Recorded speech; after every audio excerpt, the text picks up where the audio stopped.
اور اسی دوران جو اہم ترین ڈیولپمنٹ ہوئی وہ یہ کہ army chief general Qamar Javed Bajwa افواج پاکستان کے سپہ سالار جنرل قمر جاوید باجوہ صاحب سے آج مختلف عالمی رہنماؤں نے، اور وہ زیادہ تر عسکری فیلڈ سے تھے، ان سے بات ہوئی، جس میں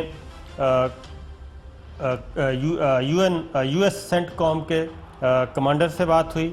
اس کے بعد برطانیہ اور آسٹریلیا کے جو ہوتے ہیں ناظم الامور ان سے بات ہوئی. امریکہ برطانیہ کے سفراء سے باتیں ہوئیں، چائنا کے سفیر سے بات ہوئی. اور اس میں جو ڈسکشن ہوئی وہ جو DGISPR کا ٹویٹ ہے وہ ہے prevailing stand of between Pakistan and India and its impact on piece and stability in the region and beyond discussed. اب اگلی بات جو ہے وہ بہت امپورٹنٹ ہے. آرمی چیف نے بھٹی صاحب آرمی چیف کا inverted commas Pakistan shall surely respond to any aggression in self defence. Chief of army staff general Qamar Javed Bajwa صاحب نے یہ بات کی ہے.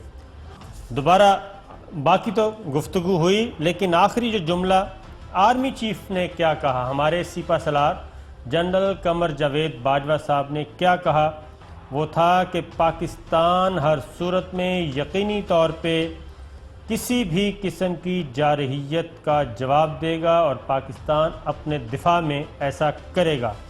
یہ ہے. بھٹی صاحب میں آپ سے پوچھتا ہوں، آرمی چیف کو یہ جملہ کہنے کی ضرورت کیوں محسوس ہوئی کہ پاکستان ہر صورت میں یقینی طور پہ بالکل ناقابل تردید، کوئی کمپرومائز نہیں، زیرو ٹالرنس، پاکستان ہر صورت میں جواب دے گا؟ یہ جملہ کہنے کی کیوں ضرورت محسوس ہوئی؟ بسم اللہ الرحمن الرحیم. صابر صاحب، آپ بھی جانتے ہیں، ہم بھی جانتے ہیں، بھارت کو عرصہ دراز سے جنگی جنون ہے اور وہ کسی بھی وجہ سے پاکستان کے ساتھ جنگ کرنا چاہ رہا ہے. اس کی چند وجوہات ہیں. اس خطے میں پاکستان کی بڑھتی ہوئی ہے اہمیت، اکانومی طور پہ پاکستان کا اوپر جانا، کشمیر کی آواز پوری انٹرنیشنل سطح پر اٹھائی جانا، چائنا کا پاکستان کے ساتھ قربت ہونا اور ادھر بہت سے پروجیکٹ کرنا. تو بھارت کا خیال تھا کہ وہ پاکستان کو خوف زدہ کرے گا، جنگ کی ہلکی پھلکی موسیقی کرے گا اور اس سے پاکستان ڈیفینسو ہو جائے گا. تو وہ یہ بھول گیا کہ جس فوج کو ڈرانا چاہ رہا ہے اس کے لیے شاعر کہتے ہیں وہ جو کرتے ہیں ہمیں مٹانے کے دعوے، وہ جو کرتے ہیں ہمیں مٹانے کے دعوے شاید واقف نہیں ہمارے حوصلوں کے. تو جو chief of army staff Qamar Javed Bajwa نے کہا شورلی، ان کی میری اطلاع کے مطابق اور بھی بہت سے ممالک بات ہوئی ہے جو اس وقت ایک برج کا رول ادا کرنے کی کوشش کر رہے ہیں، کیونکہ یہ جنگ دو ملکوں کی جنگ نہیں ہوگی، یہ پوری دنیا میں جنگ پھیلے گی. جب دو ایٹمی پاورز جنگ کرتے ہیں تو اس کے اثرات دو ملکوں تک محدود نہیں رہتے. چیف آف آرمی اسٹاف نے ایک اہم ملک کو جو اس میں رول پلے کر رہا تھا، انہوں نے کہا کہ انڈیا کو کوئی ہلکی پھلکی بات کرنے دیں. ان کے پاس جو انہوں نے ایک ایشو بنایا تھا، ہمارے 350 لوگ شہید کیے، ان کی عوام میں بڑا غصہ ہے، غام محمودی نے انہیں مس گائیڈ کیا. تو اس پر جواب دیا گیا سپہ سالار پاکستان کی طرف سے 1 انچ کی وائلیشن کی اجازت نہیں ہوگی.